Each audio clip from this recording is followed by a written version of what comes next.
Alors, cette soirée, conférence débat, rencontre avec la société s'inscrit dans le cadre général des États généraux de la bioéthique de 2018. Ces États généraux ont été ouverts le 18 janvier dernier par le professeur Delfraissy, président du Comité consultatif national d'éthique. Ils ont lieu, comme le prévoit la loi, 7 ans après les États généraux de 2011. Ils ont pour objet de préparer la révision des lois de bioéthique de 2011.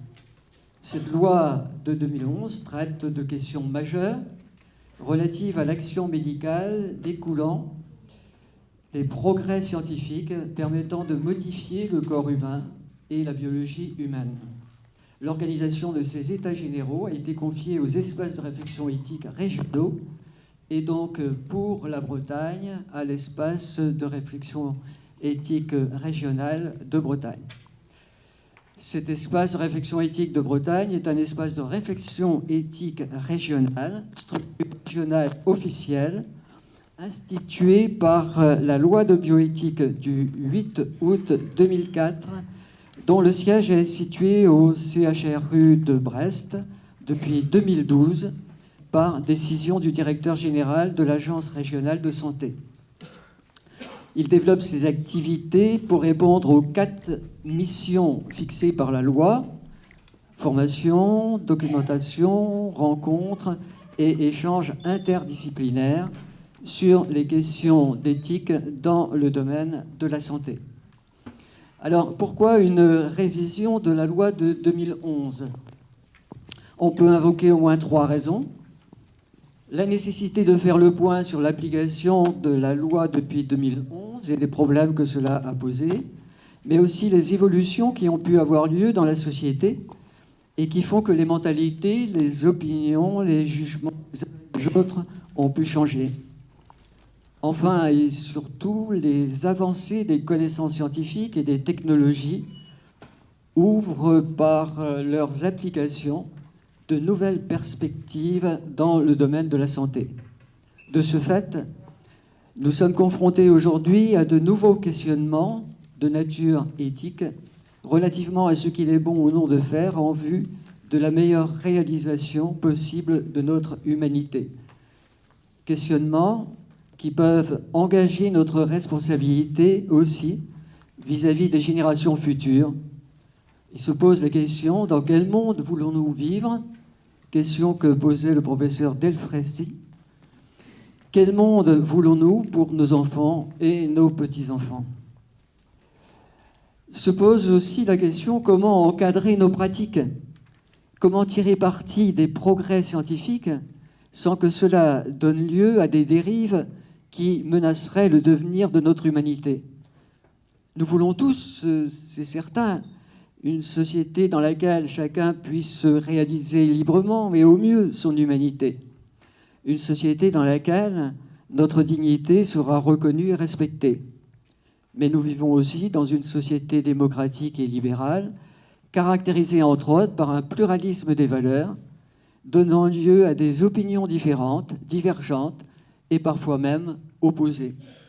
Dans ces conditions, seule la loi peut permettre de trancher entre les positions qui s'affrontent. Encore est-il souhaitable que cette loi exprime au mieux la volonté générale. C'est dans cet objectif qu'ont été pensés les États généraux de la bioéthique. Il s'agit de permettre aux citoyens de participer à la réflexion sur ce que la loi à laquelle nous devrons nous soumettre devra prendre en compte. Pour cela, il est nécessaire que la diversité des opinions soit exprimée, que des avis soient proposés, que des débats et discussions argumentés aient lieu, que des questions soient posées afin de nourrir la réflexion de ceux qui auront à décider de la loi. Ce sera enfin à la représentation nationale de trancher. C'est la raison d'être de ces soirées, conférences, débats, rencontres avec les citoyens. Alors, quelle organisation pour cette conférence ce soir ? L'organisation de ces conférences-débats et rencontres avec les citoyens, il y aura une vingtaine en Bretagne, elles ont déjà commencé, a été confiée aux différents espaces de réflexion éthique régionaux, lesquels ont choisi deux thèmes qui feront l'objet des rencontres. Pour la Bretagne, les deux thèmes choisis ont été, d'une part, l'aide médicale à la procréation et, d'autre part, les tests génétiques et la médecine prédictive. C'est de ce sujet qu'il sera question ce soir. Alors, le but de la soirée est double. D'une part, informer. Nous en avons besoin pour pouvoir décider, pour pouvoir réfléchir. Informer sur les connaissances, les technologies et les pratiques qu'elles rendent désormais possibles en médecine. En saisir les enjeux éthiques et sociétaux. Prendre conscience des valeurs et des principes éthiques qui sont en jeu. D'où les exposés du professeur Claude Pérec, chef de service du laboratoire de génétique moléculaire et histocompatibilité du CHRU de Brest, de Madame Christelle Leprince, qui est maître de conférences de droit privé à l'Université de Bretagne occidentale, et de Jérôme Poré, qui est là à côté de moi, professeur émérite de philosophie à l'Université de Rennes 1, qui présentera les problématiques éthiques du conflit de valeurs et les enjeux sociétaux. Je les remercie d'avoir accepté de venir à Saint-Brieuc. Il s'agira aussi, d'autre part, et ceci est très important, de recueillir les avis, vos points de vue, vos arguments et les interrogations que vous vous posez. D'où un deuxième moment dans la soirée, après une pause où chacun pourra se désaltérer. Nous accordons une très grande importance, en effet, à ce second moment.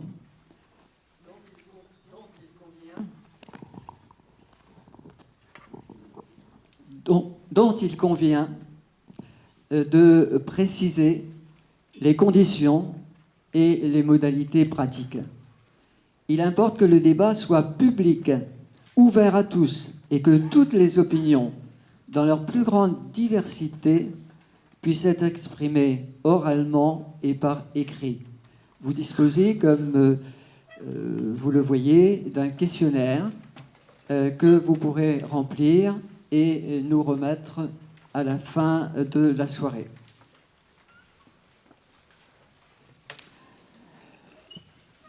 Ce qui précède précise les raisons d'être de cette soirée, son objectif, nos attentes et les modalités de sa mise en œuvre. Ce que nous souhaitons, il faut le dire précisément, c'est connaître vos points de vue, vos avis, mais surtout les arguments, les raisons sur lesquelles ils reposent, ainsi que les valeurs et les principes qui les rendent valides. Pour ce faire, il est nécessaire que l'expression libre, que le débat soit ouvert, que personne ne cherche à monopoliser la parole, que chacun soit respectueux de la parole de l'autre, que les échanges s'apparentent au mieux à une véritable éthique de la discussion. L'animation est confiée à Monsieur Hugo, ici présent, journaliste professionnel à Brest. Il sera aussi un modérateur qui aura à charge d'assurer en toute neutralité le bon déroulement du débat. Il veillera à la bonne répartition du temps de parole des participants. Que chacun se sente libre d'exprimer sa pensée et que nous tous y prêtions une écoute attentive. Quelques précisions et recommandations pour conclure. Il ne s'agit pas, il faut être clair, de faire un sondage d'opinion, ni une étude savante, sociologique quelconque. Les intervenants resteront présents lors de la deuxième partie, mais il ne s'agit pas non plus d'en faire des interlocuteurs privilégiés. Ils ne seront là que pour porter éventuellement des précisions, rectifier des erreurs ou des malentendus. Nous sommes ici avant tout pour recueillir votre avis et nous procéderons ensuite de la façon suivante. Des membres de l'espace de réflexion éthique de Bretagne et de l'espace de réflexion éthique à Saint-Brieuc vont noter les positions et les arguments échangés pendant le débat. Ils recueilleront et analyseront vos réponses au questionnaire anonyme qui vous a été remis et que nous vous demandons de ne remplir qu'à la fin du débat proprement dit et de nous remettre en partant. Ce questionnaire est réservé uniquement aux personnes ayant participé à la réunion. Enfin, en recueillant vos contributions écrites que vous pouvez adresser à l'adresse que vous avez au dos du questionnaire. Une synthèse de ce qui a été dit et écrit sera repris en indiquant les points de convergence et de divergence ainsi que les questions restées en suspens et sans réponse. Les documents validés par l'espace de réflexion éthique de Bretagne seront adressés au Comité consultatif national d'éthique, mis en ligne donc, sur le site de l'espace de réflexion éthique de Bretagne. Ils seront disponibles fin avril. Le Comité consultatif national d'éthique adressera une synthèse de l'ensemble des documents à l'Office parlementaire d'évaluation des choix scientifiques et technologiques, composé paritairement de députés et de sénateurs. Cette conférence débat est enregistrée en totalité, intervention des participants incluse, par une société mandatée par l'espace de réflexion éthique de Bretagne à cet effet. Et cette remarque, la remarque que je vais lire est importante parce que c'est une recommandation importante qui vous est faite pour respecter l'anonymat des personnes. C'est filmé et donc c'est aussi enregistré, enregistrement audio. Pour respecter l'anonymat des personnes, celles-ci sont filmées de dos, en dehors des conférenciers. Les personnes qui le souhaiteraient peuvent se placer hors champ de la caméra pendant le débat. L'enregistrement vidéo des conférences et seulement celui audio du débat seront mis en ligne sur notre site web. Que les personnes qui feront un témoignage personnel le sachent. Nous voulons rappeler avec insistance que l'enregistrement sauvage, vidéo ou audio des débats par d'autres personnes et leur mise en ligne sur des sites ne sont pas autorisés.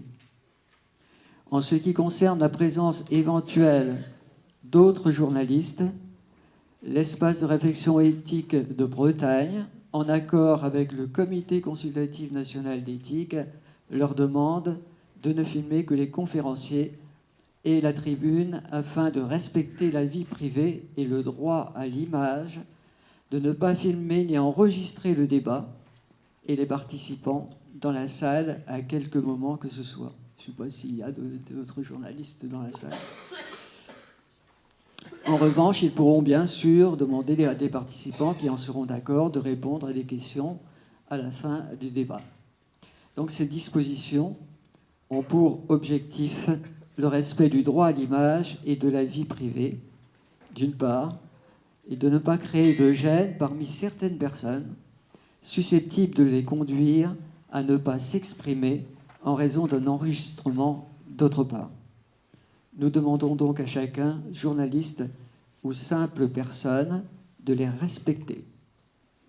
Nous remercions chacun de sa participation et vous souhaitons une rencontre débat enrichissante et fructueuse.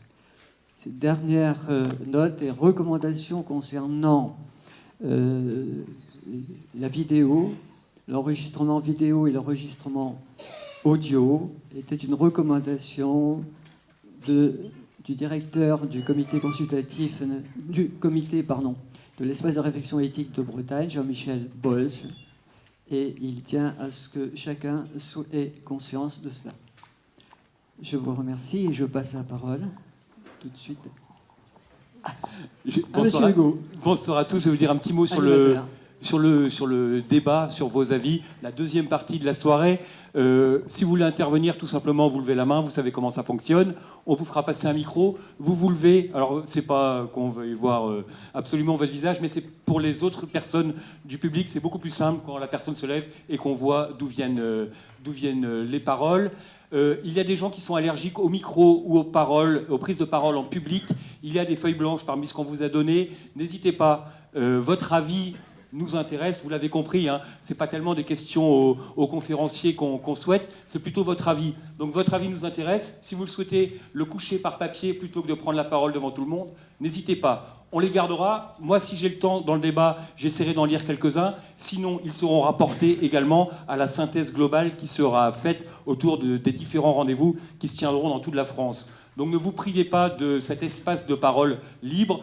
Je vous dis encore une fois, si vous n'aimez pas les micros, rédigez. On gardera votre avis précieusement. On ne vous interdit pas, évidemment, de poser une ou deux questions, si vous avez mal compris un point, à nos trois experts. Mais ce qu'on souhaite surtout, c'est vraiment entendre votre point de vue à vous. Et c'est pour ça qu'une fois que quelqu'un aura pris la parole, je demanderai si quelqu'un veut réagir à ce qui vient d'être dit. Parce que le but d'un débat, forcément, c'est plus facile un débat à plusieurs qu'un débat tout seul. Donc, moi, je demanderai, quand quelqu'un prendra la parole, est-ce que quelqu'un veut réagir? Vous réagissez ou pas, hein, on ne vous oblige en rien, encore une fois. Mais dans le souhait que ce soit vivant, c'est évidemment beaucoup mieux. Donc il y aura une pause, on commencera ce débat. Je vous dis juste les points sur lesquels vont intervenir les trois spécialistes. Claude Ferrec, ce sera une mise au point médico-scientifique, un état des lieux des possibilités scientifiques et des données médicales, les perspectives médico-scientifiques à moyen terme. Christelle Leprince fera une mise au point juridique, les dispositions législatives et réglementaires actuelles, les implications et les conséquences en cas de modification de la loi.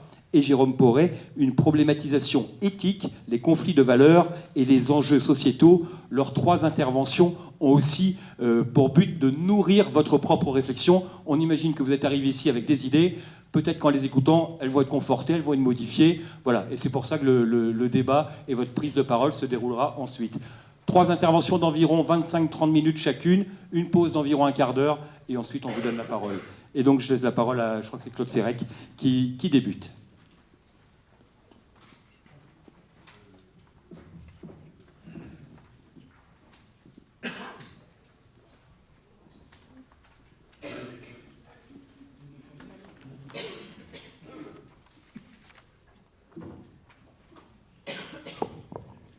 Voilà, c'est mieux ?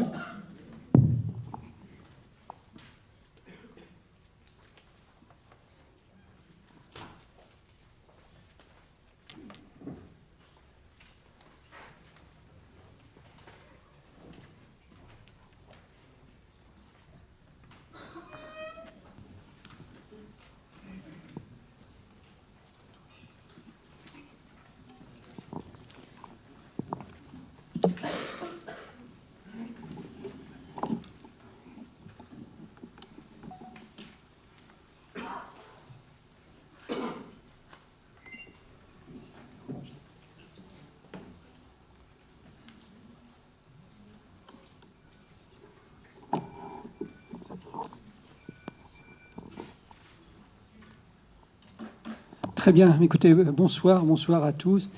Vous l'avez bien compris, hein, cette soirée est la vôtre. Hein. On est là simplement pour vous donner quelques éléments de réflexion et quelques pistes finalement, et on attend un petit peu ça. Alors moi, je suis Claude Ferrec, donc je suis professeur de génétique à Brest, et j'ai dirigé jusqu'à encore il y a peu de temps une unité INSERM qui avait pour but de travailler sur un certain nombre de maladies génétiques, et donc j'illustrerai probablement mon propos à travers ces quelques expériences. Je suis particulièrement heureux d'être à Saint-Brieuc. Ça me rappelle mon enfance, puisque j'ai passé 7 ans de ma vie derrière les murs d'Anatole Lebras. Donc c'est toujours un petit peu d'émotion de revenir dans ces vieux murs et de voir le vieux lycée où j'ai passé quelques années de ma vie. Donc voilà, on va parler de médecine prédictive et de tests génétiques.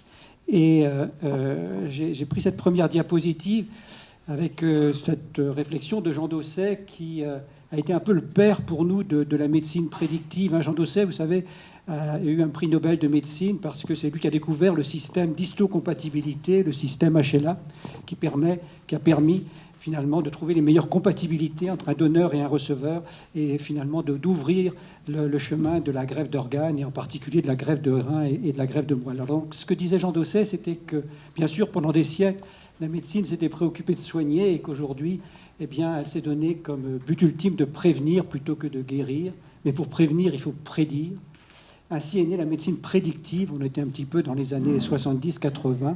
C'est donc le premier acte de la médecine préventive. Et donc, on va prendre quelques exemples de ce que, finalement, notre discipline, la génétique, a vécu au cours de ces 30 dernières années, où il y a eu des bouleversements considérables.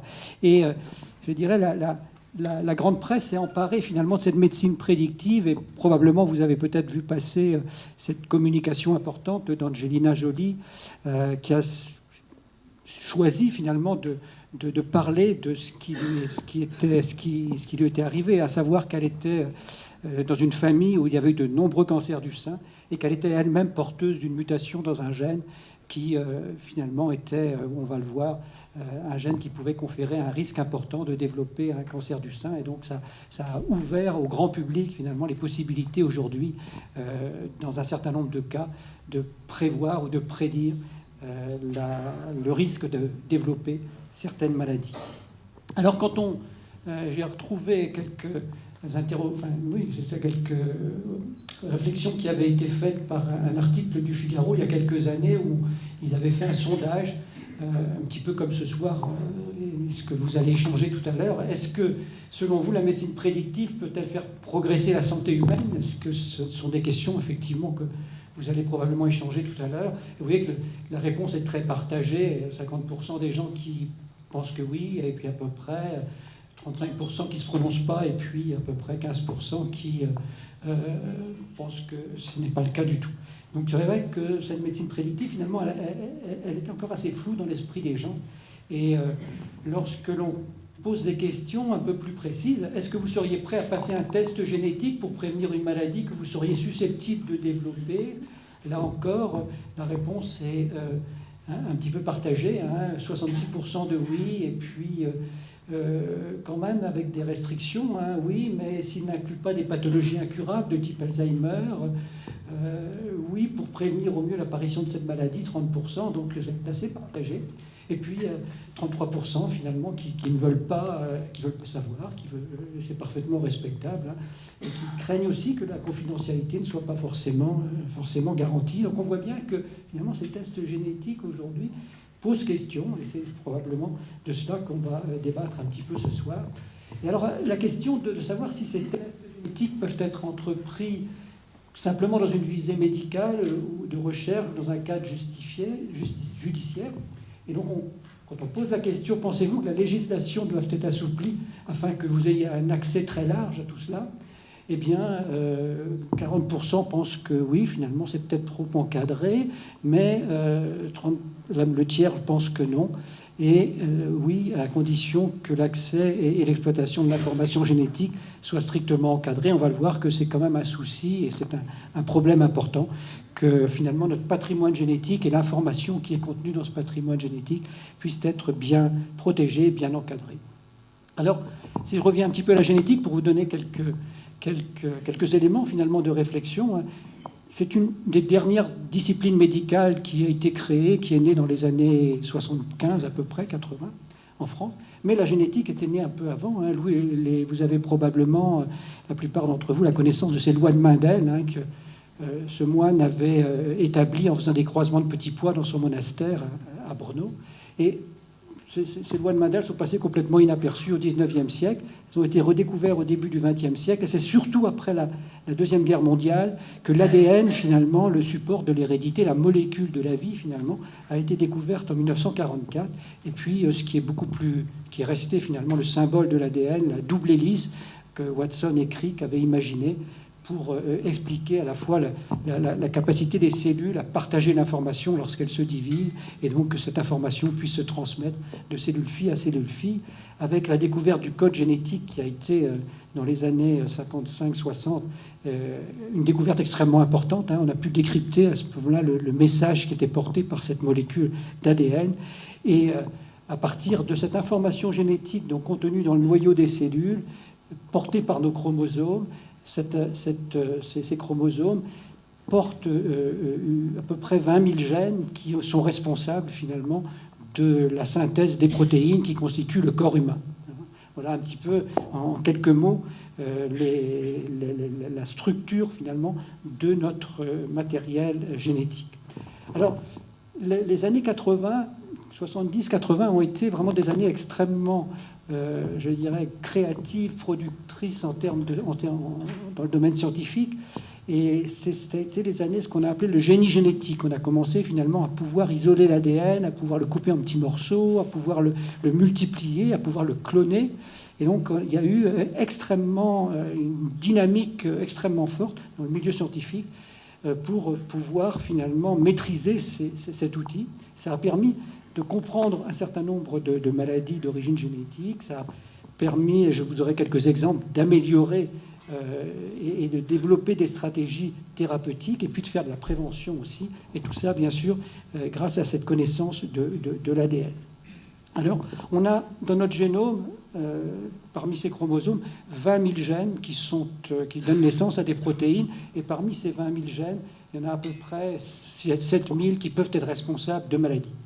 Alors pour ça, effectivement, il faut que, en général, les deux membres du couple soient porteurs de la même anomalie génétique et qu'elle se retrouve chez l'enfant.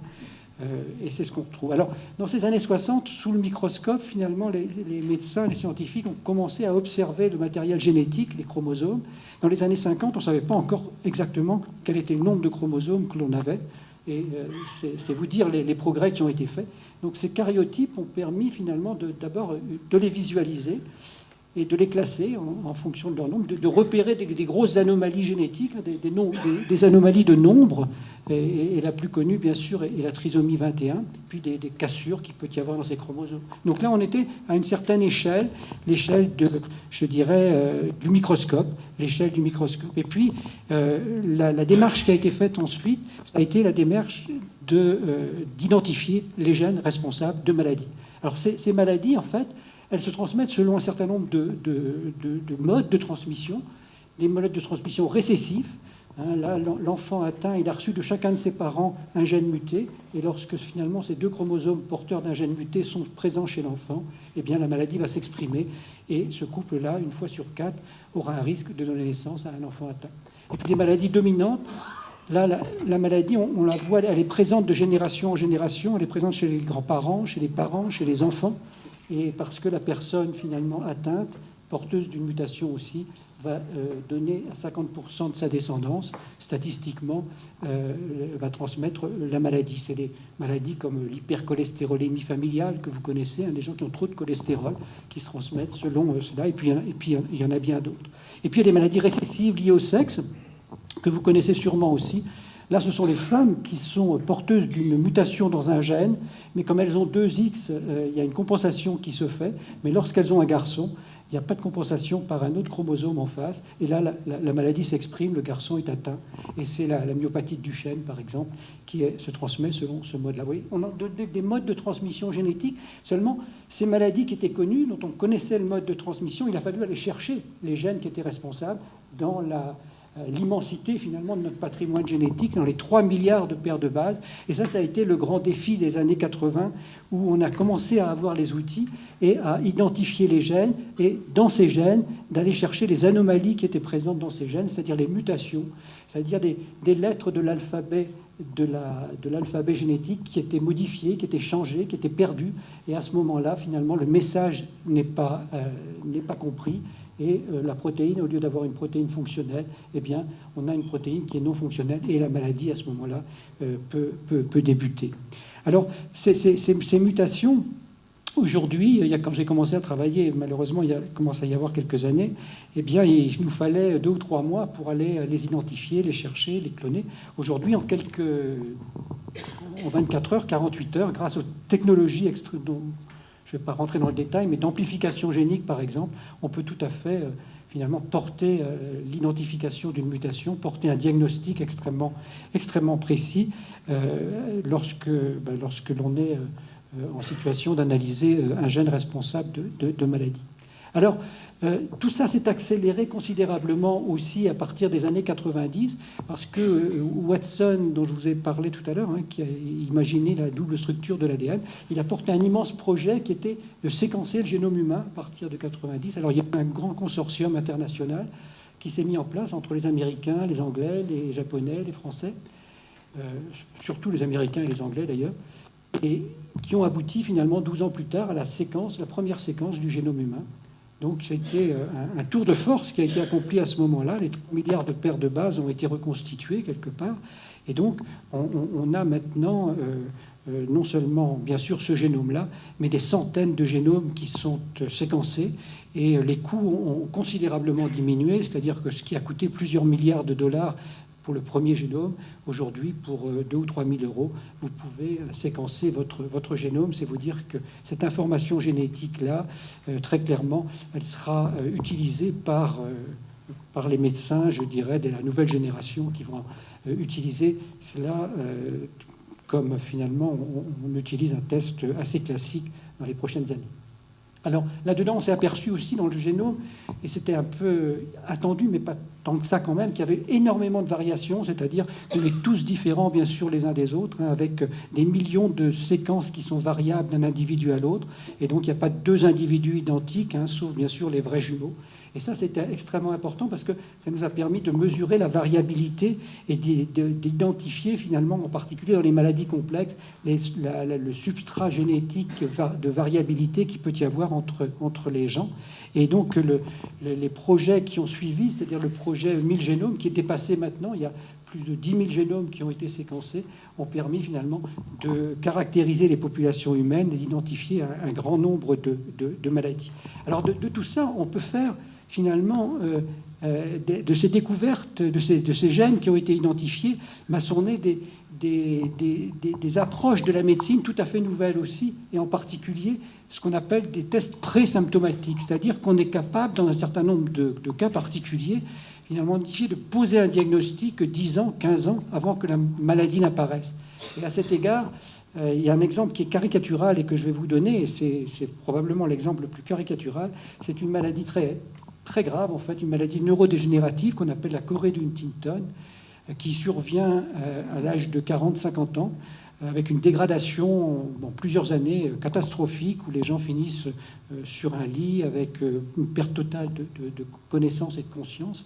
Et c'est une maladie dominante. Et donc cette maladie, en fait, a été maladie dominante, donc a été localisée sur le bout du chromosome 4. Et puis il a fallu à ce moment-là 10 ans aux chercheurs pour cloner le gène. Et on s'est aperçu qu'il y avait une mutation tout à fait particulière, c'est-à-dire qu'il y a des petites répétitions dans le gène, et quand les répétitions atteignent une certaine taille, qui est 40 répétitions ici, eh bien ça signe la maladie. C'est-à-dire qu'on peut savoir très précisément, en mesurant cette répétition qui est présente dans des familles à risque, eh bien, si la personne va faire ou ne va pas faire la maladie 20 ans ou 30 ans plus tard. Donc vous imaginez que ça pose un certain nombre de questions, et des questions d'éthique pour le coup importantes. Est-ce que finalement on peut accompagner les personnes à risque devant cette connaissance? Et donc ça nous a amené, devant ce diagnostic présymptomatique, à mettre en place finalement des consultations multidisciplinaires, d'accompagner cette demande pendant 6 mois, 8 mois, pour savoir si les sujets à risque étaient vraiment en situation de recevoir cette information et d'avoir le diagnostic. Donc vraiment, c'est un exemple caricatural finalement de la médecine présymptomatique qui est vraiment là, pour le coup, est un diagnostic de certitude que la maladie va survenir quelques années plus tard. Alors, à côté de ces diagnostics de certitude, on a vu aussi depuis 20 ans, on a découvert finalement un certain nombre de gènes qui étaient responsables d'une susceptibilité assez importante de développer des maladies. Et je vais vous parler juste du syndrome de Lynch ici, qui a pris le nom de son découvreur, Henry Lynch, et qui était confronté finalement, pendant sa vie de gastro-entérologue, à des familles de ce type-là. Vous voyez, on a l'impression vraiment que c'est une maladie dominante, des cancers du côlon dans toutes les générations, avec pratiquement la moitié des sujets qui sont atteints. Donc, cancer du côlon, dans ces années 95 à peu près, eh bien, on a découvert finalement les gènes qui étaient responsables de cela. Ce sont des gènes qui sont impliqués dans la réparation de l'ADN, c'est-à-dire que ces gènes, lorsqu'ils ont des mutations, eh bien, ils sont incapables de réparer les petites anomalies qui se produisent lorsque la cellule se divise. Et donc la cellule peut partir à ce moment-là de manière anarchique et développer des cancers.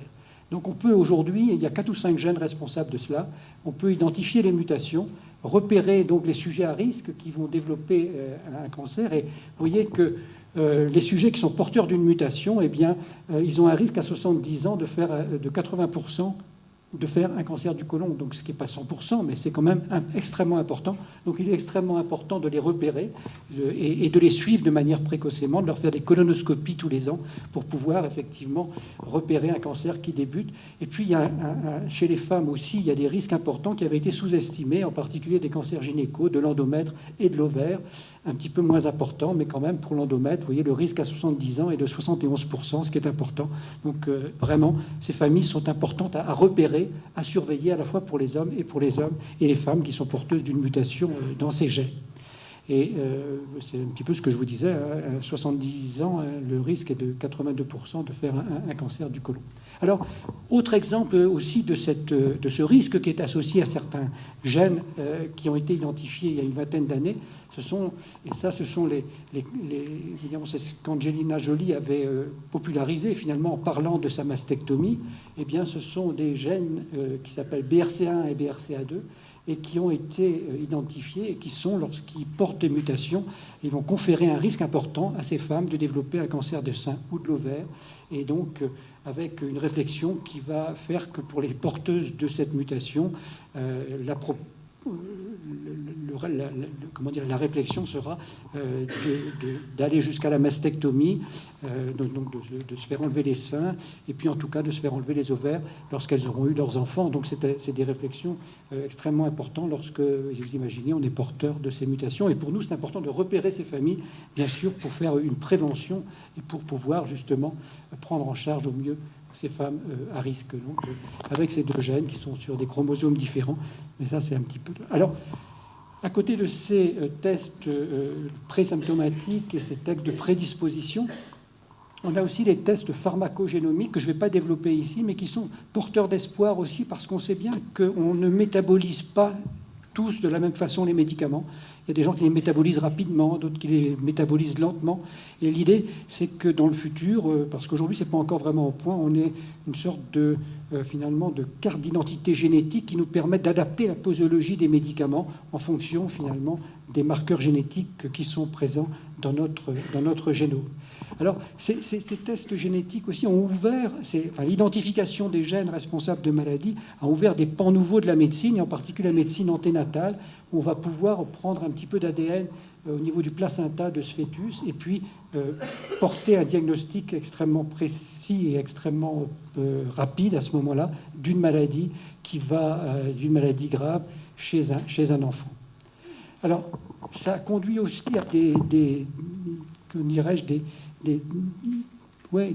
techniques qu'on n'aurait même pas pu imaginer il y a une vingtaine d'années et qui sont mises en place dans le diagnostic préimplantatoire ou dans la procréation médicalement assistée. On va prendre un ovule, un spermatozoïde, on va faire une fécondation in vitro, et puis au stade de 8 cellules, on va pouvoir prendre une cellule à ce moment-là et voir à ce moment-là si ce futur embryon est porteur ou non d'une anomalie génétique, et ne réimplanter à ce moment-là que les embryons, bien sûr, qui sont indemnes de maladies génétiques.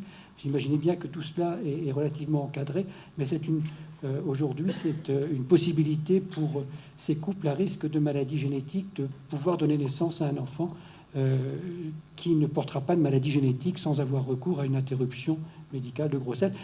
En 2 mots, simplement, ça ne marche pas non plus à 100%. Il y a à peu près 30% de succès dans ce diagnostic préimplantatoire. Alors, juste un mot pour les dernières finalement progrès qu'on a pu faire dans ces dernières années, au niveau en particulier avec l'exemple de la trisomie 21. On s'est aperçu il y a quelque temps finalement que dans le sang des femmes enceintes au cours de la grossesse, il y avait un peu d'ADN qui circulait de leur fœtus, c'est-à-dire il y a à peu près 10% de l'ADN qui circule dans le sang des femmes enceintes et qui provient du matériel pour provenant de l'embryon. Et donc on a aujourd'hui des techniques qui nous permettent finalement d'analyser cela et donc d'identifier cet ADN qui est l'ADN plasmatique, qui est dilué dans l'ADN plasmatique maternel, et d'identifier finalement s'il y a une trisomie 21 par exemple, ou 3 chromosomes. Sur une simple prise de sang aujourd'hui, on est capable de faire cela. Et donc ça, c'est quelque part aussi un bond en avant qui a été fait par rapport aux techniques invasives qui existent encore pour faire un prélèvement de liquide amniotique ou de... Alors, ça permet aussi de faire un dépistage en période néonatale et de dépister les maladies qui sont importantes, sur lesquelles on peut avoir une action immédiate, l'hypothyroïdie, la phénylcétonurie, on peut mettre en place un régime, et puis la mucoviscidose, où on peut mettre en place une prise en charge extrêmement importante. Donc tout cela, effectivement, ça... Alors, j'ai encore un petit peu de temps. Juste un exemple aussi de ce qu'on appelle aujourd'hui, finalement, et ce qui est un exemple assez extraordinaire de cette médecine de précision et de cette thérapie ciblée. Donc la mucoviscidose, sur laquelle j'ai passé quand même un certain nombre d'années à travailler, le gène a été identifié en 1989. C'est un gène qui se transmet sur le mode récessif dont je vous parlais tout à l'heure, avec un risque sur 4 pour les couples qui ont eu un enfant atteint déjà d'avoir un autre enfant atteint. Et donc le gène a été identifié, on a su à ce moment-là quelle était la protéine responsable. C'est un petit canal qui transporte le chlorure entre l'intérieur et l'extérieur de la cellule. Et puis on a analysé les mutations dans ce gène, on les a identifiées, on a regardé finalement quel était l'impact des mutations, on a pu les classer en fonction de 5 ou 6 classes, en fonction de l'impact de la protéine. Et certaines mutations, eh bien, il n'y a pas de protéine du tout, d'autres, la protéine anormale reste dans le cytoplasme, d'autres fois elle va à la surface, mais elle ne s'ouvre pas. Donc on a déterminé les catégories finalement d'anomalies moléculaires qui peuvent exister dans la maladie. Et ça a été important parce que, là je fais très court, les chercheurs, et en particulier les chercheurs américains, ont scriblé énormément de molécules différentes, provenant de chimiothèques, pour trouver des molécules qui puissent réellement agir sur cela. Et il y a eu, il y a 5 ans, finalement, le premier exemple d'une molécule qui pouvait ouvrir ce canal qui était fermé dans la maladie. Et donc, pour à peu près, aujourd'hui, 5-10% des enfants, on a des molécules qui agissent spécifiquement. Donc ça, c'est des exemples de thérapie spécifique de la mutation moléculaire. Et donc, on est vraiment là dans la thérapie ciblée, en fait, avec une thérapie qui dépend des molécules de la mutation qui est présente. Alors, un autre exemple, mais qui n'est pas de la génétique constitutionnelle, mais de la génétique somatique, c'est-à-dire la génétique du cancer. Aujourd'hui aussi, dans certains cancers, et en particulier les cancers du poumon, par exemple, eh bien, on va rechercher les mutations qui peuvent être présentes, et en fonction du type de mutation que l'on va trouver dans la tumeur, eh bien, on va mettre en place certaines thérapies ciblées qui vont être importantes. C'est vous dire que finalement le cancer, c'est une maladie de l'ADN, c'est une maladie de l'ADN acquise, et aujourd'hui, grâce à cette connaissance moléculaire, eh bien, on va pouvoir avoir des traitements spécifiques de cela. Alors je vais passer là-dessus. Alors tout ça pour dire que aussi dans cette maladie, dans la mucoviscidose, eh bien il y a 30 ou 40 ans, l'espérance de vie était d'une dizaine d'années. Aujourd'hui, on voit ce jeune homme, qui était le petit qui était sur la photo là, quand le gène a été découvert. C'est un jeune homme de 20 ans, donc il y a des progrès qui ont été faits. Il reste encore du chemin à parcourir, l'espérance de vie n'étant que de 35-40 ans aujourd'hui. Le test pharmacogénique, j'ai parlé. Et puis alors, ce qu'on peut faire aussi avec la connaissance de la variabilité du génome dont je vous parlais, c'est de comparer des populations de témoins, vous par exemple, et puis des populations de malades. Et par exemple, vous prenez une population de diabétiques, vous avez 500 diabétiques, 500 témoins, et vous allez voir que finalement, dans certains endroits du génome, eh bien, la variabilité n'est pas la même. Donc vous allez repérer des endroits du génome qui sont différents chez les malades et chez les témoins, et donc vous allez pouvoir déduire finalement des facteurs de risque qui sont associés à telle ou telle pathologie. Alors ça, c'est très bien quand on a des facteurs de risque importants, et puis ça permet de repérer des gènes qui sont identifiés, mais aussi ça conduit à des dérives, et c'est ce que les Américains proposent aujourd'hui, c'est-à-dire de vous proposer finalement de prendre un petit peu d'ADN au niveau de l'intérieur de votre joue. Vous leur envoyez cela, et il y a une société qui s'appelle 23andMe, et ils vont vous dire que vous avez un petit risque de faire, par rapport à votre voisin, un petit risque de faire un cancer de la prostate, un petit risque de faire une embolie pulmonaire, etc. Mais tout ça, ce sont des risques assez minimes. Et pour nous, en tout cas, généticiens en France, on est tout à fait opposés à cette dérive parce que finalement, toutes ces notions-là doivent être accompagnées, doivent se faire dans le cadre d'une consultation de génétique. Et à mon avis, ça ne doit pas être livré comme cela, sans explication et sans suivi à tout cela. Alors, tout ça pour vous dire que, et là on est là pour cela ce soir aussi, hein, puisque c'est vous qui allez en parler, hein, la réglementation autour de ces tests génétiques et autour finalement du génome humain est extrêmement importante. Il y a énormément de lois qui ont été proposées et la France a été probablement un des premiers pays à mettre en place ces lois de bioéthique avec ce que vous disiez, M. Sacchi, tout à l'heure, hein, tous les 7 ans, avec une pause où on se dit la science va tellement vite et la science est internationale, il faut se poser et il faut que la société réfléchisse, fasse remonter. C'est ce que vous avez à faire ce soir, un petit peu votre réflexion par rapport aux acquis de la science. Nous autres chercheurs, on a envie d'aller toujours plus loin, plus vite, et d'avoir la connaissance la plus intime, mais quelque part, il faut se poser pour que l'on puisse réfléchir à ce qu'on peut faire, ce qu'on ne peut pas faire, et ce qui est prudent, sur lesquels il faut un petit peu s'arrêter.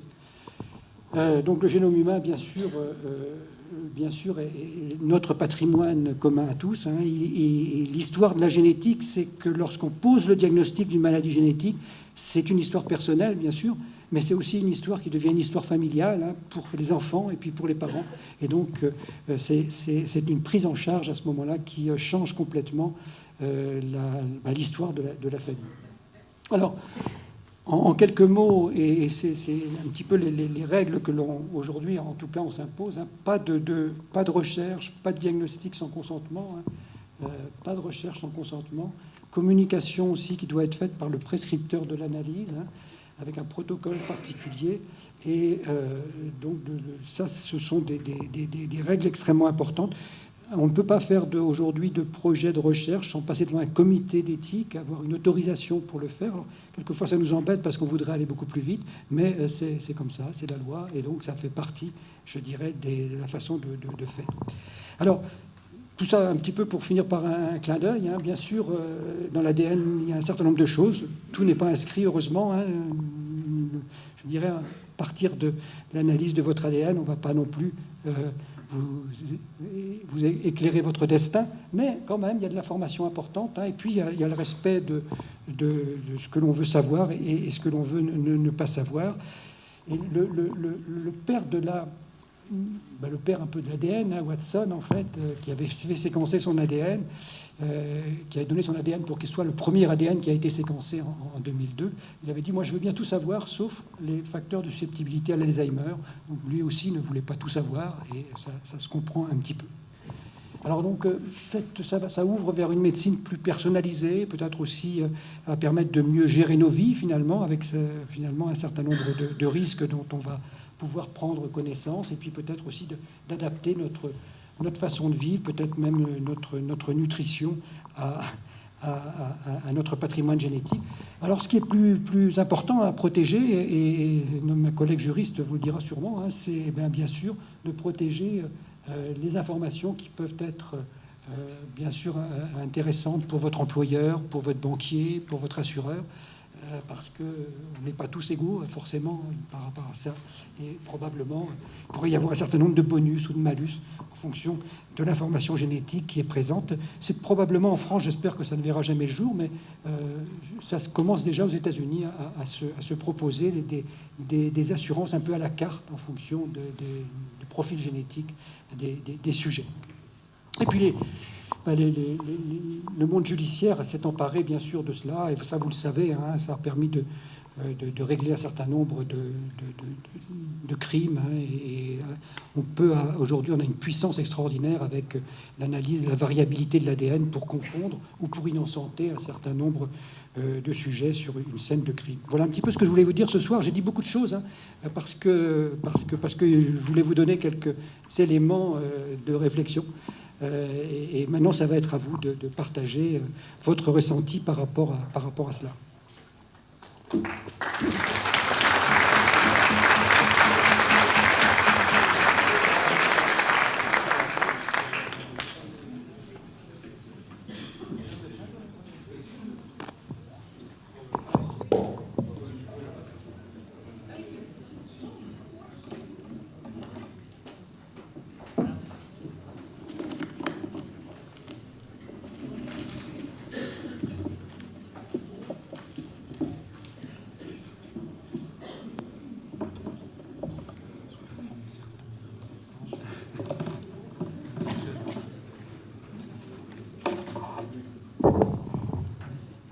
Bonsoir. Alors moi je m'appelle Christelle Leprince, je suis maître de conférence en droit à la faculté de droit de Brest.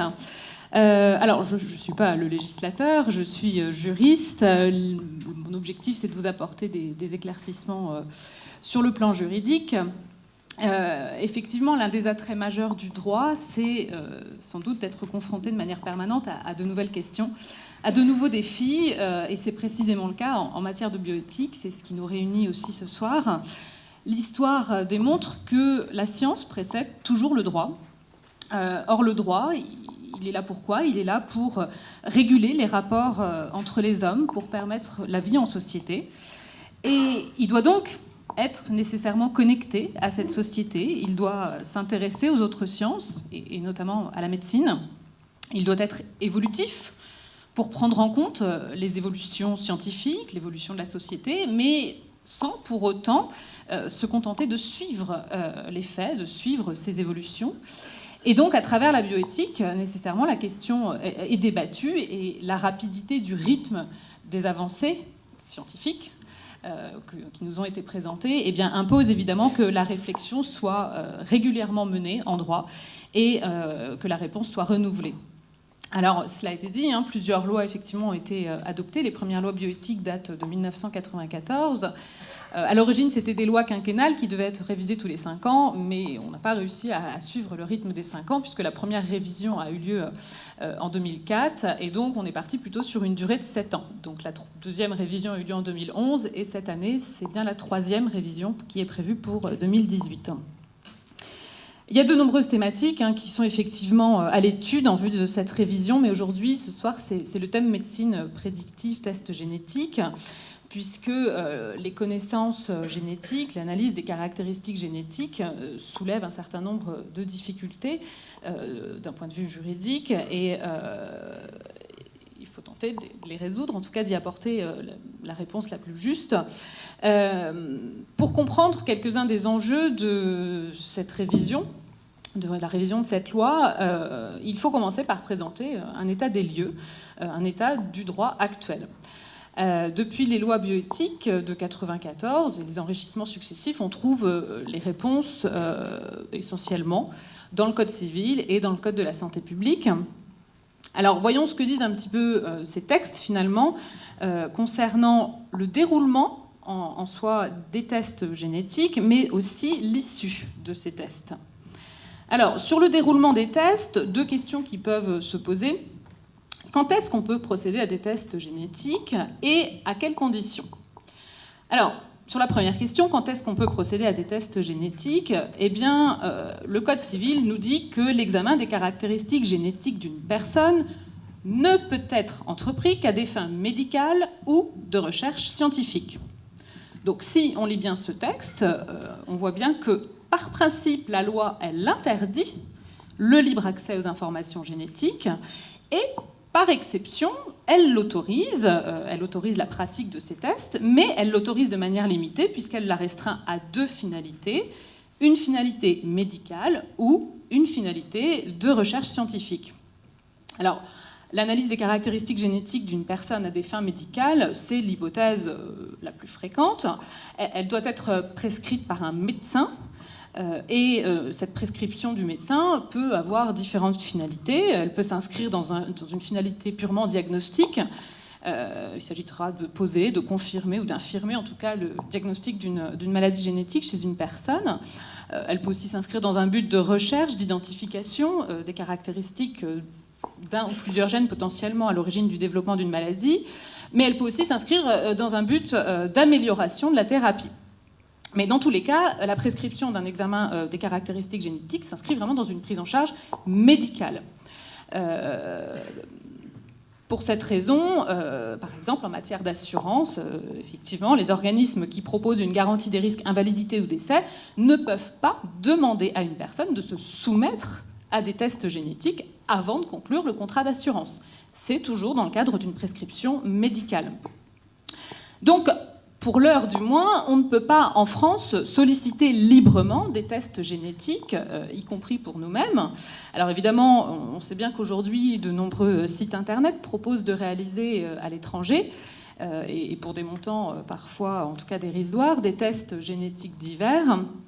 Alors même si les sociétés proposent ces tests en accès libre se multiplient, eh bien la loi française, elle interdit en tout cas pour l'instant d'avoir accès aux caractéristiques génétiques en dehors d'une finalité médicale ou de recherche scientifique. La deuxième question, savoir à quelles conditions peut-on procéder à des tests génétiques. Eh bien, il y a des conditions strictes qui sont posées par la loi. En plus de restreindre les hypothèses d'accès, eh bien, elle pose la loi des conditions strictes. Tout ça pour évidemment s'assurer du respect de la personne. Alors, il y a des conditions qui sont tout d'abord liées au respect de règles professionnelles, qui constituent évidemment un gage de qualité des tests, puisque, par exemple, les laboratoires doivent être autorisés pour pouvoir effectuer ces tests. Les praticiens, eux, doivent avoir un agrément.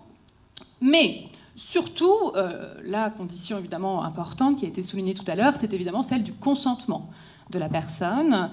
D'une manière générale, en matière médicale, vous le savez, il faut évidemment que la personne consente à l'atteinte qui va être portée à son corps. C'est une exigence qui est posée au nom de la dignité, au nom de la liberté individuelle. Alors, même si l'atteinte, elle peut sembler minime dans le cadre de la réalisation d'un examen des caractéristiques génétiques, la personne doit quand même y consentir. Alors, plusieurs précisions sur ce consentement. Qui, tout d'abord, évidemment, doit exprimer ce consentement? Réponse évidente, c'est la personne elle-même, la première concernée, qui va donner son consentement.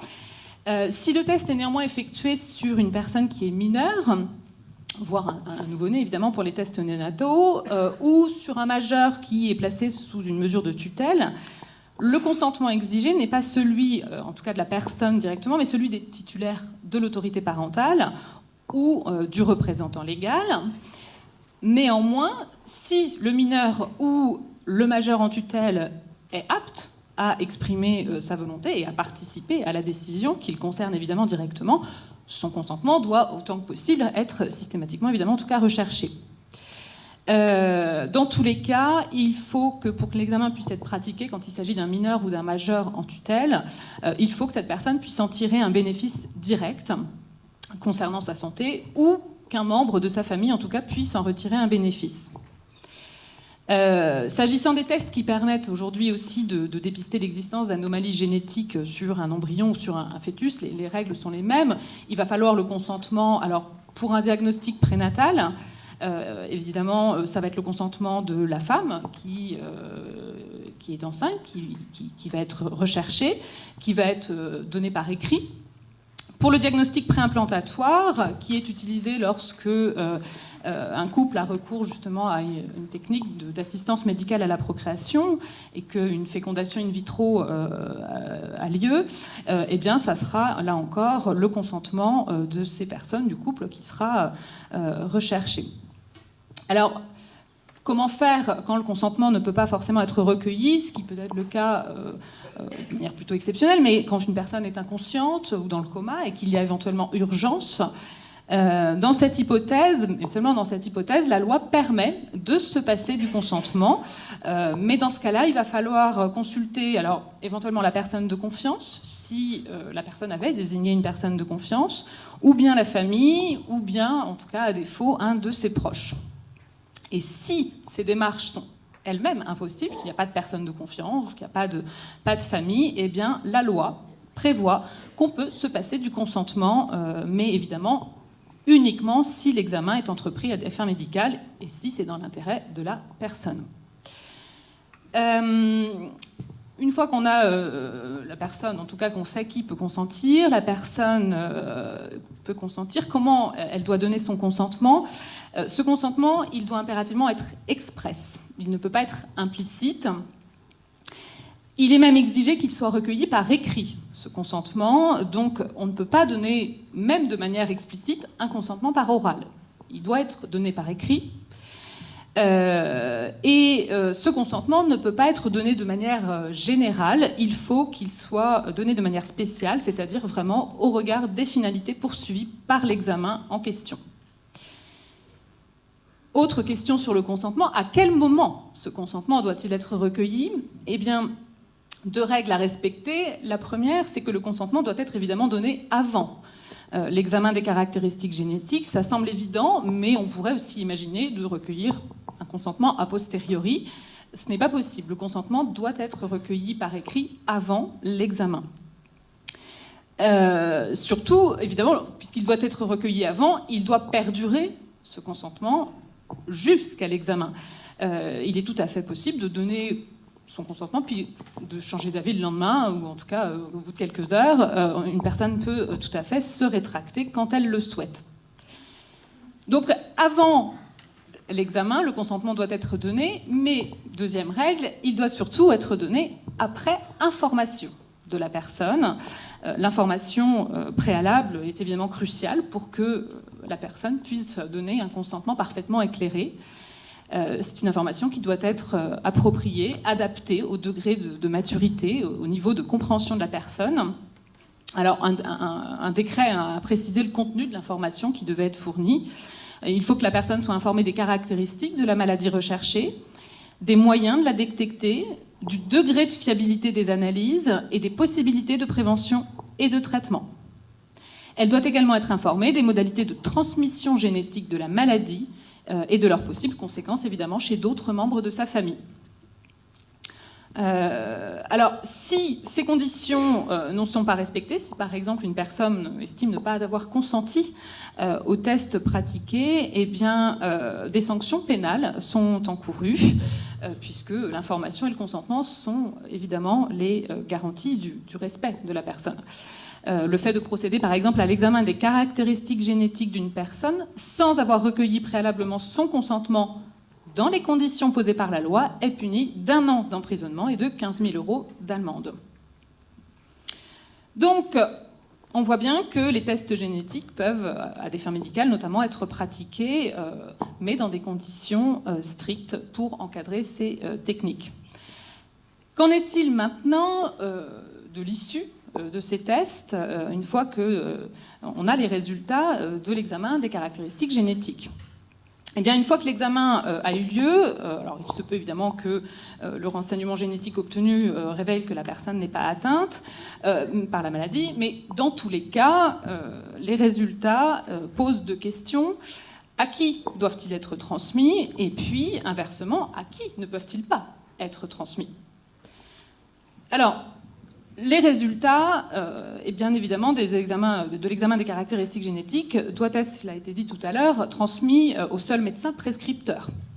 Puisque c'est ce médecin prescripteur qui, ensuite, et non pas le laboratoire de biologie médicale, c'est ce médecin prescripteur qui va communiquer ensuite les résultats à la personne qui est directement concernée par ces tests. Au titulaire de l'autorité parentale s'il s'agit d'un mineur, au représentant légal s'il s'agit d'un majeur sous tutelle. La communication des résultats par le médecin prescripteur doit se faire à l'occasion d'une consultation médicale individuelle et non pas par l'envoi d'un simple courrier. Il faut savoir, évidemment, à ce stade, que la personne est libre de refuser que lui soient communiqués les résultats de l'examen. Elle peut tout à fait préférer être tenue dans l'ignorance du diagnostic. Et si c'est le cas, si la personne souhaite rester dans l'ignorance des résultats, ce refus doit être, là encore, consigné par écrit dans son dossier. Si, en revanche, elle souhaite connaître ces résultats, eh bien, l'information qui lui est délivrée doit, là encore, être claire, loyale, adaptée. Elle doit, cette information, s'accompagner d'indications relatives à l'existence d'associations, des associations de malades qui seraient susceptibles d'apporter des informations, des renseignements complémentaires sur l'anomalie génétique diagnostiquée. Mais surtout, cette information doit s'accompagner aussi, elle doit communiquer en fait à la personne la liste des membres de la famille qui sont potentiellement concernés par l'anomalie génétique identifiée. Donc la personne doit être informée des membres de la famille concernés, en tout cas potentiellement concernés. Donc tous les membres doivent être informés dès lors que des mesures de prévention ou de soins peuvent leur être proposées.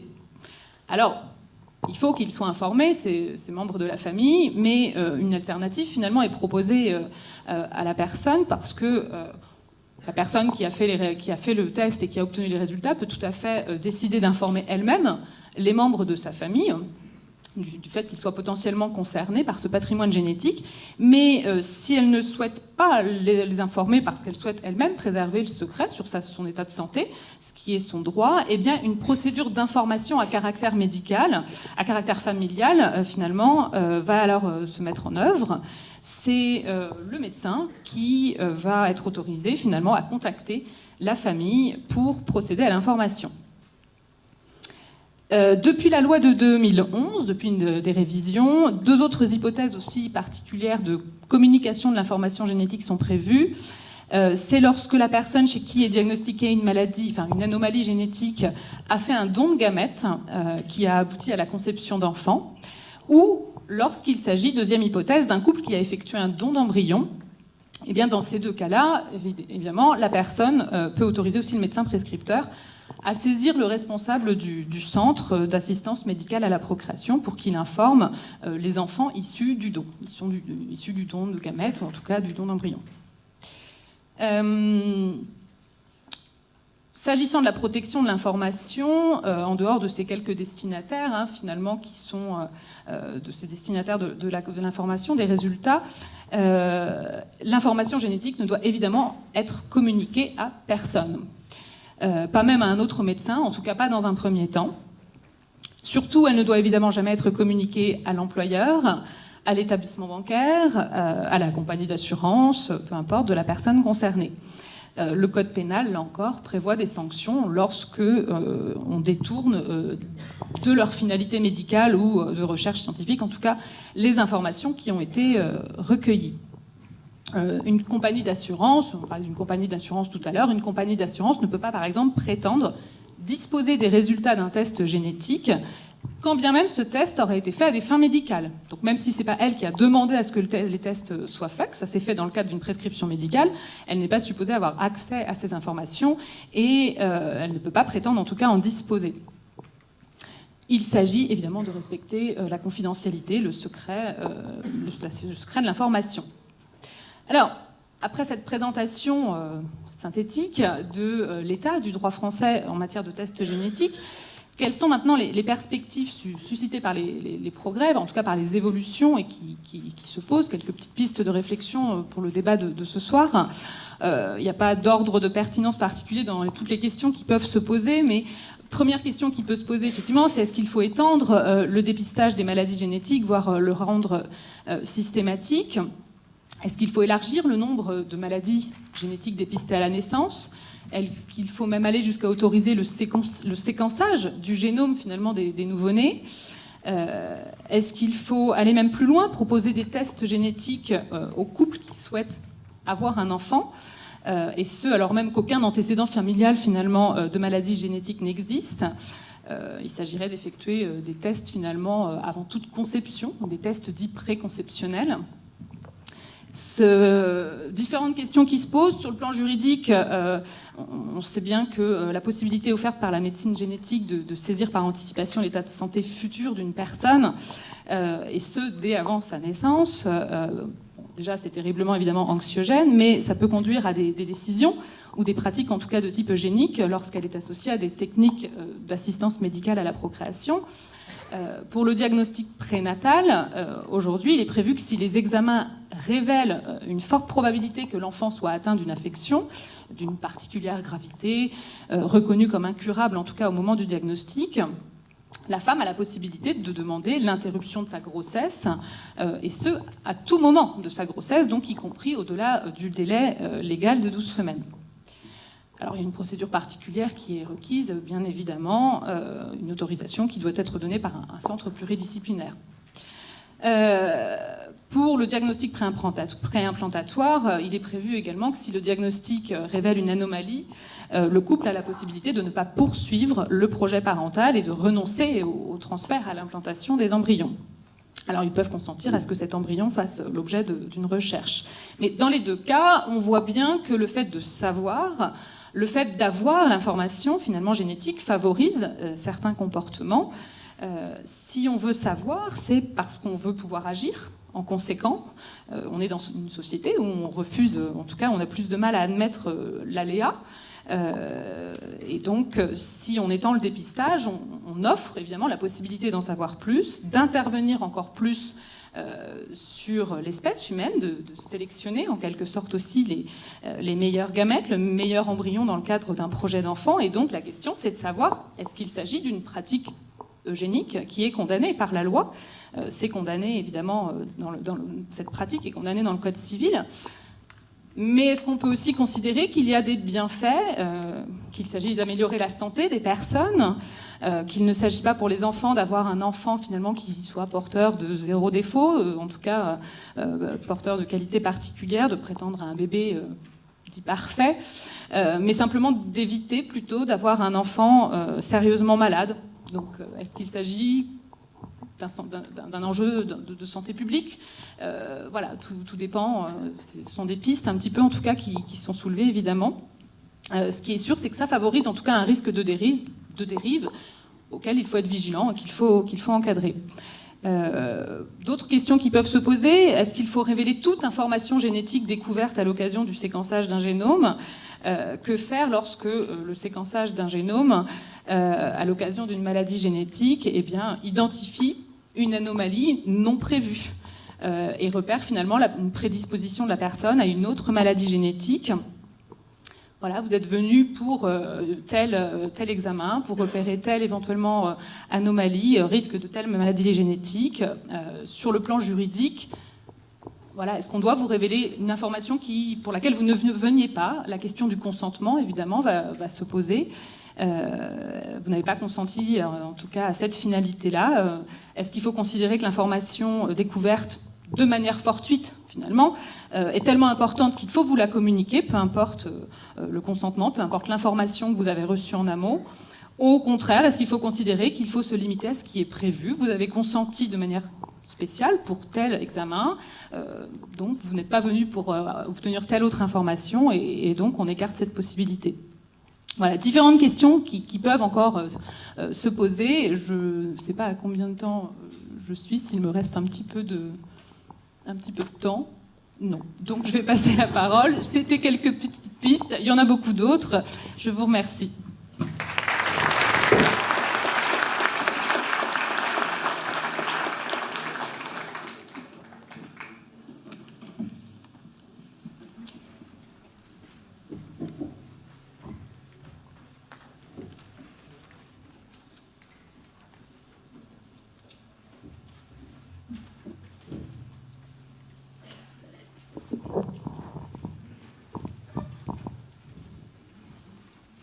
Bien, tout a été dit, tout ce qu'il y avait d'intéressant à dire.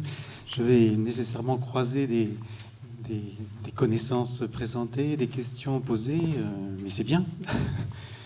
Je prendrai ainsi ancrage sur les choses déjà dites.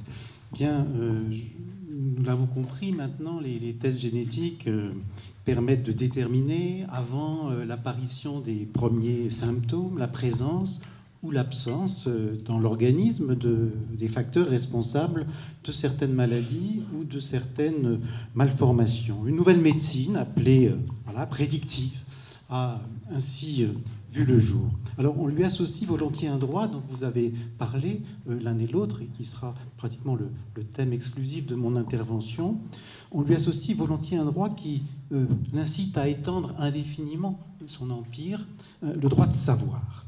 Or, un tel droit, en réalité, ne va pas de soi, si peu que je me demanderais s'il ne faut pas lui opposer le droit d'ignorer. Et si celui-ci, et ça sera donc une petite petit écart que je ferai par rapport au point de vue juridique, parce que ça va de soi qu'il y a un droit d'ignorer s'il y a un droit de savoir pour le juriste, si vous voulez, si ce droit d'ignorer ne traduit pas parfois une forme paradoxale de sagesse. Alors c'est le cas, me semble-t-il, dans certaines situations que j'appellerais des situations limites, parce qu'elles correspondent à la fois au maximum d'efficacité du test et au maximum de difficulté des personnes. Il est important, cependant, d'éviter les positions dogmatiques. Les tests génétiques, c'est affreux, ou bien, à l'inverse, les tests génétiques, où est le problème? Alors je distinguerai donc d'abord à cette fin entre trois situations correspondant, comme on le verra, à une difficulté croissante. Je m'arrêterai ensuite, deuxième partie de mon propos, ou deuxième moment, sur la troisième situation, entendue précisément comme une situation limite. Et j'envisagerai sa difficulté principalement au point de vue du patient. Enfin, troisième moment, je compliquerai encore les choses, si c'est possible, en reliant le point de vue du patient à celui de sa descendance. Alors je commence donc, comme je l'ai dit, par distinguer entre trois situations classées selon un ordre de difficulté croissant. La première situation est assez bien illustrée par l'hémochromatose. Cette maladie héréditaire affecte le métabolisme du fer et entraîne un excès de celui-ci dans le sang, provoquant atteinte articulaire, diabète et cirrhose. Un test permet un diagnostic fiable avant l'apparition des premiers symptômes, ainsi que la mise en œuvre d'une thérapie préventive simple et sans risque. Pourquoi s'en priver? La deuxième situation est plus complexe, M. Ferrec en a parlé.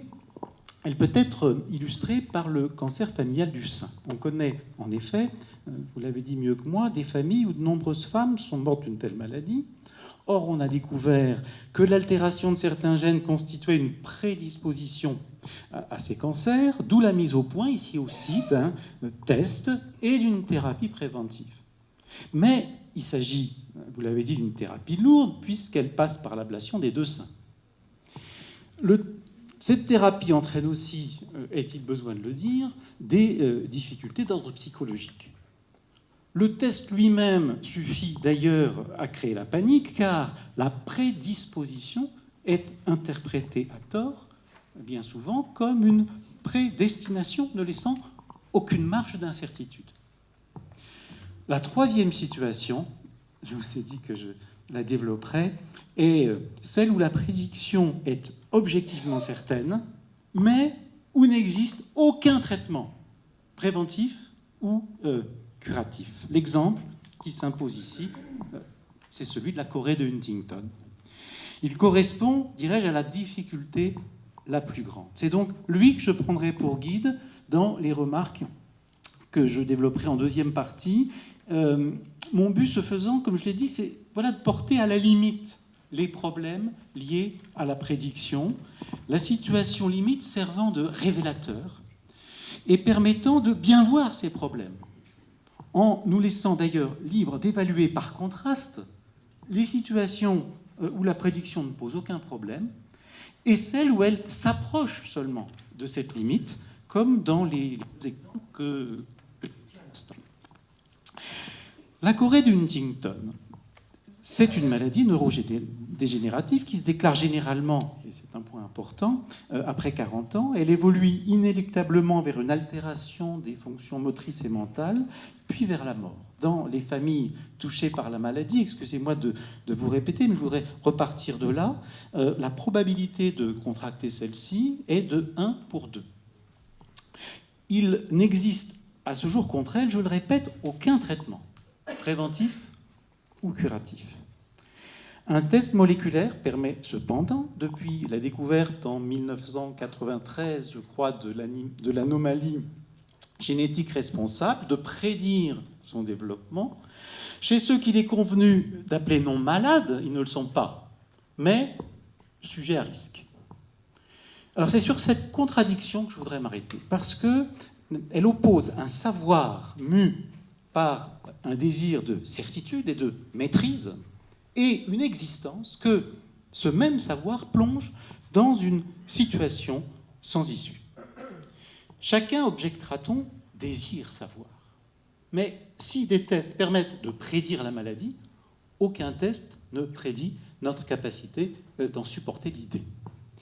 Significatif à cet égard est le fait que près de 70%, j'avais travaillé un peu il y a quelques années avec la consultation de Rennes sur cette maladie, 70% des personnes concernées renoncent au test. Significatif aussi, et pour les autres, l'échec du suivi postérieur à la communication du résultat. La plupart disparaissent dans la nature, annulant tous les projets qu'ils avaient faits auparavant. Mais s'il s'agit de ceux qui apprennent qu'ils sont porteurs de la maladie, on doit demander plus radicalement, me semble-t-il, sont-ils encore capables de projet? En posant cette question, je songe à la position très rigoureuse, pour ne pas dire rigoriste, du philosophe belge Gilbert Ottoy. Selon lui, dans le cas où il existe pour dépister une maladie quelconque un test génétique fiable, c'est non seulement un droit, mais encore un devoir de savoir. Dans son rapport de 1998 sur le droit à la santé, le Conseil d'État était beaucoup plus nuancé. Il faudrait s'interroger, disait-il, je cite, sur les conséquences possibles de ce nouveau droit à connaître certains déterminants majeurs de son destin, car les conditions mêmes de l'existence, ainsi que les rapports de chacun à la liberté et au bonheur, pourraient en être affectés. Et s'il apparaissait que le droit de savoir provoque une déstabilisation psychologique insupportable, il faudrait réfléchir également à l'affirmation d'un droit de ne pas savoir qui protégerait l'individu d'une information traumatisante. C'est cette fin de citation. C'est cette hypothèse, justement, que je faisais mienne en demandant à propos de ceux qui apprennent qu'ils sont porteurs de la maladie, sont-ils encore capables de projet? Pour répondre à cette question, cependant, j'en poserai une autre. Qu'est-ce que le temps? C'est le temps, en effet, qui nous ouvre un avenir et nous rend capables de projet. Or, cet avenir est essentiellement incertain. La seule certitude qu'il nous laisse est celle de notre mort. Encore cette certitude ne concerne-t-elle pas la mort elle-même? Par elle, nous savons que nous sommes mortels, mais nous ne savons pas où, quand, ni comment nous mourrons. C'est, si on peut dire, une certitude indéterminée. Cette indétermination préserve, vous voyez, au cœur de la certitude, une part d'incertitude. Il en va autrement dans la situation créée par le test. La prédiction fait d'une certitude concernant notre mortalité une certitude concernant la mort elle-même. L'avenir, alors, reçoit le sens du passé. L'existence n'est plus l'accomplissement d'un projet, mais l'exécution d'un programme. On objectera qu'il n'est pas possible d'évaluer exactement le degré de certitude au-delà duquel la vie cesse d'être possible. Les variations individuelles sont ici très grandes. Mais ces variations signifient seulement que le seuil n'est pas le même pour tous. Elles n'empêchent pas qu'il en existe un pour chacun. Il y a pour chacun, autrement dit, un savoir avec lequel il peut vivre et un savoir avec lequel il ne peut pas vivre, et qu'il faut donc appeler un savoir en trop. La maladie d'un proche me l'a appris. Il avait voulu savoir s'il était atteint, comme il le soupçonnait, d'un cancer généralisé. Mais il avait préféré ignorer combien de temps il lui restait à vivre. On objectera encore que le désir de savoir existait chez les personnes concernées par la maladie de Huntington avant le moyen technique de le satisfaire. Est-il certain, cependant, que ce dernier n'ait pas contribué à le créer? Et ne peut-on douter surtout qu'il réponde bien à la question posée? Quand le désarroi du médecin rencontre le désespoir du patient, on peut s'interroger sur sa justification. Celle-ci me paraît reposer, et j'en terminerai ainsi avec cette deuxième partie, sur un double malentendu. Le premier malentendu concerne la liberté. Il vient de la confusion de la liberté et de la maîtrise. On associe souvent cet idéal de maîtrise au stoïcisme. Mais qu'on l'interprète dans le sens d'un héroïsme sur lequel se brise la force extérieure des passions, ou d'un fatalisme qu'appelle la croyance en la toute-puissance du destin, le stoïcisme ne va pas jusque-là. Le héros sait qu'il peut, mais il ne sait pas s'il va mourir. Et celui qui par avance consent à ce qui arrive, c'est une des grandes maximes du stoïcisme antique, il ne sait pas davantage s'il doit s'attendre au meilleur ou au pire. Même le conseil que donne Marc Aurèle de vivre chaque jour comme s'il devait être le dernier laisse ouverte l'éventualité qu'il ne le soit pas. Il ne peut donc être appliqué qu'à une certaine condition d'ignorance. Devant la souffrance comme devant la mort, c'est cette ignorance qui rend l'espoir possible. C'est le sens d'un avis rendu le 20 juin 1995 par le Comité régional d'éthique de Rennes. La question posée concernait un enfant de 3 mois en procédure d'adoption. Le centre de l'enfance avait été informé que l'arrière-grand-père de cet enfant était décédé des suites de la maladie de Huntington et que sa grand-mère avait présenté les signes de cette maladie avant sa mort par suicide. Compte tenu de ses antécédents, l'enfant était donc peut-être à son tour porteur de celle-ci. Un diagnostic en biologie moléculaire étant possible, fallait-il le réaliser? Dans leur réponse négative, les membres du comité insistent sur, je cite, le risque potentiel de l'information donnée à la famille adoptante concernant les antécédents familiaux et la santé future de l'enfant, ainsi que, je cite encore, sur le caractère tardif de l'apparition éventuelle de cette maladie. Et il conclut qu'il faut, je cite une dernière fois, laisser ouverte la porte de l'espoir. Il est essentiel à l'espoir, en effet, de ne pas savoir de quoi l'avenir sera fait. Le deuxième malentendu concerne la vérité. À la vérité de la science, j'ai opposé la vérité de l'existence. Il ne faut pas voir là une opposition de principe. Dans bien des situations, la science permet d'espérer. Encore faut-il pour cela qu'elle accorde sa logique avec la logique propre d'une existence ouverte par principe à l'indétermination de l'avenir. Or, ce n'est pas le cas dans la situation qui nous intéresse. En témoigne la sollicitude de ces patients qui, sachant qu'ils sont porteurs de la maladie et instruits ainsi de leur mort programmée, choisissent de n'en rien dire à leurs proches. Car ils préservent ainsi, pour d'autres, l'ouverture de l'existence. La perspective impliquée par la maladie de Huntington est celle autant, certes, de la déchéance que de la mort. Des erreurs professionnelles aux comportements infantiles et au sentiment familial d'indignité qui en résulte et qui fait dire au fils d'un malade « ce n'est plus mon père », il faut sans doute tirer cette conséquence que la question n'est plus seulement ici d'être ou de ne pas être. Mais les problèmes soulevés par la prédiction ne sont pas fondamentalement différents ici et là. Ce sont deux impossibilités qui s'additionnent et qui justifient, à contrario, ce mot de Nietzsche, « Mes pensées doivent m'indiquer où j'en suis, non me révéler où je vais.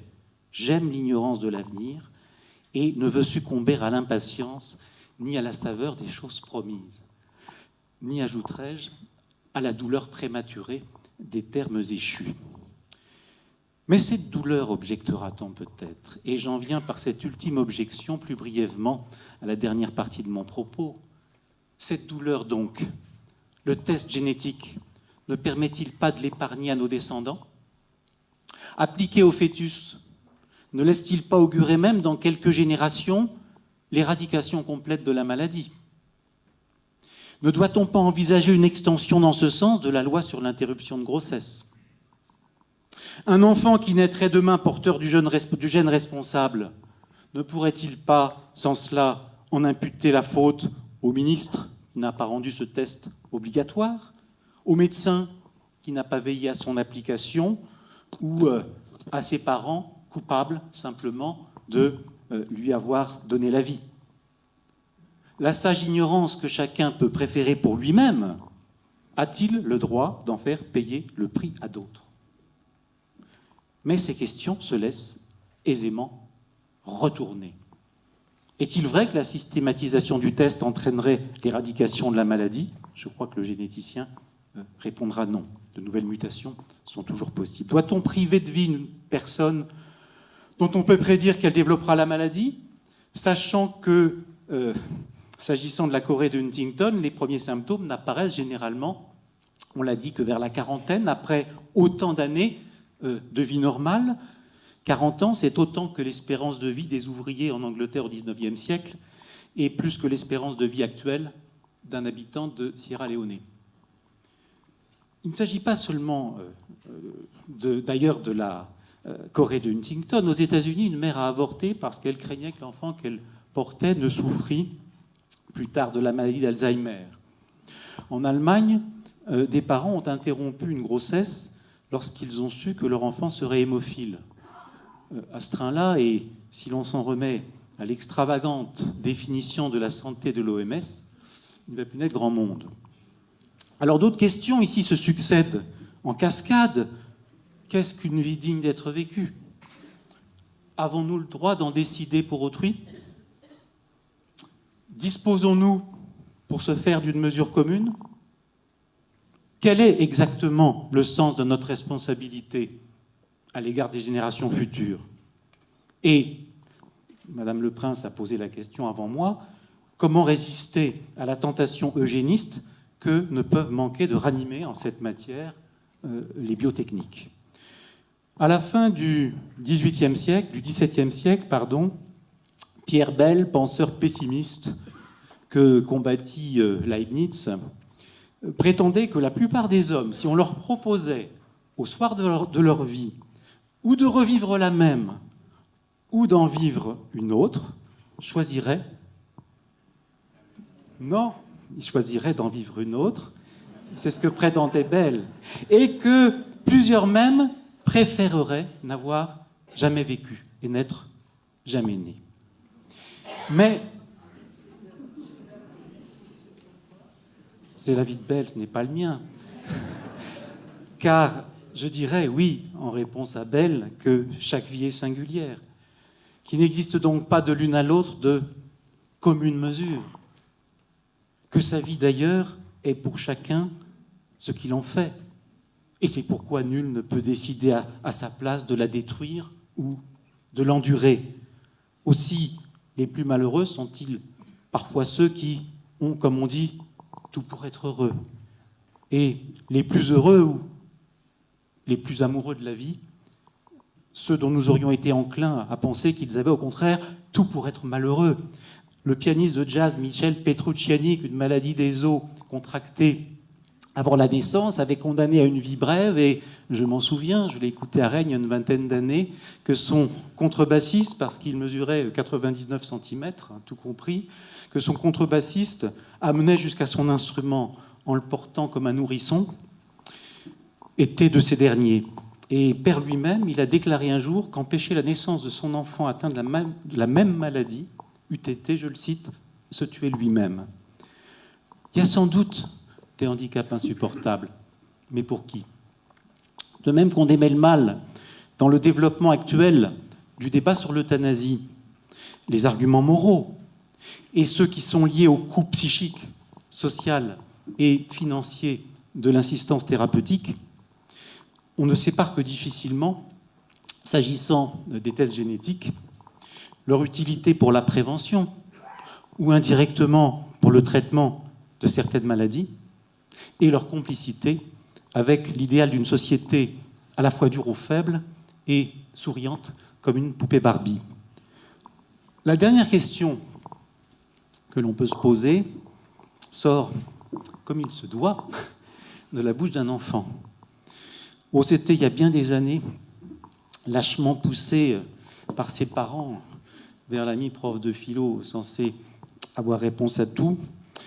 cet enfant, il avait 7 ans à l'époque, me demanda, en regardant ses chaussons, dit monsieur, pourquoi je suis moi? Ce qu'il voulait dire exactement par cette question, je ne le sais pas. Pourquoi suis-je moi et non un autre? Pourquoi ai-je ce caractère, cette personnalité, cette façon de penser? Pourquoi suis-je né un jour? Mais le temps d'avaler un double whisky, et j'ai balbutié, je crois, faute de mieux, ta vie sera la réponse. Aujourd'hui, quand j'y repense, je me convainc assez facilement qu'il n'y avait rien d'autre à dire. Mais pour le reste, la discussion est ouverte, car, vous l'avez compris, je ne suis moi-même sûr de rien. Je vous remercie.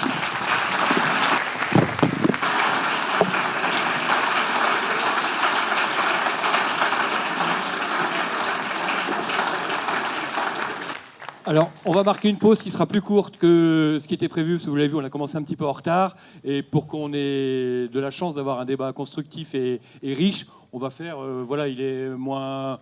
Allez, passez moins le quart, on se retrouve tous ici et on commence le débat. Je sais, ça va être plus... Mais bon, en même temps, je préfère qu'on ait du temps pour s'exprimer.